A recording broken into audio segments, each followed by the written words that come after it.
Sir ఈ రోజున retail మార్కెట్‌లో గాని, బయట గాని కందిపప్పు అలాగే సామాన్యులు తరచుగా వాడుకునే ఈ మినపగుళ్ళు గాని, వీటి మీద ధరలు బాగా విపరీతంగా ఉంటున్నాయి. వాళ్ళ నాణ్యతను బట్టి 200 దాకా కూడా అమ్ముతున్నారు. సో, ఈరోజు ఈ కూటమి ప్రభుత్వం వచ్చిన తర్వాత సామాన్యులు కొంత అందుబాటులో ఉండాలని చెప్పి, ఈ రోజున సబ్సిడీ ఇవ్వడం అనేది ఎలా ఉంది? మీ దగ్గరికొచ్చే వినియోగదారులు వాళ్ళు ఏం ఏం చెప్తున్నారు సార్ మీకు? బాగానే ఉంది. హ్మ్. బాగా సంతోషపడుతున్నారు. హ్మ్. ఎందుకంటే రైస్ ఉంది. బయట 55, 56 ఉంది. అవును. మనం ఇచ్చేది రూ. 45. హ్మ్. రూ. 47, రూ. 48. కేజీకి రూ. 7, 8 రూ. 7 తేడా ఉంది. ఆ! బాగానే ఉంది. అలాగే కందిపప్పు విషయం కూడా అంటే కందిపప్పు కూడా అంతే అండి. మామూలు మార్కెట్లో 160, 170 రకరకాలు ఉన్నాయి.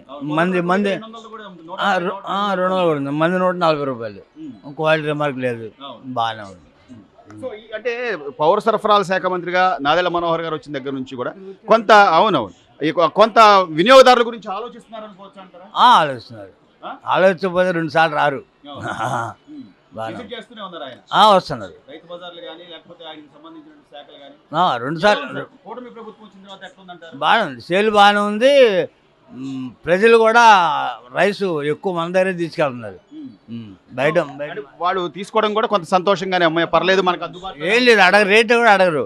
వచ్చి బాబాయ్ బస్తాయి బాబాయ్ అని తీసుకెళ్ళిపోతారు.